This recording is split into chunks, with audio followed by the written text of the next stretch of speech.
হরফের মাখরাজ জিহ্বার আগা সামনের উপরের দুই দাঁতের আগার সাথে লাগাইয়া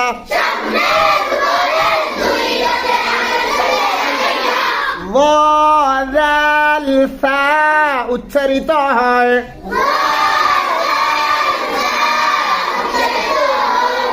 হরফে 5টি গুণাগুণ পাওয়া যায়। 1 নম্বরে বাতাস বন্ধ, 2 নম্বরে আওয়াজ চালু, 3 নম্বরে জিহ্বার গুড়া উঁচু, 4 নম্বরে জিহ্বার মধ্যখান তালুর সাথে মিলিত হওয়া,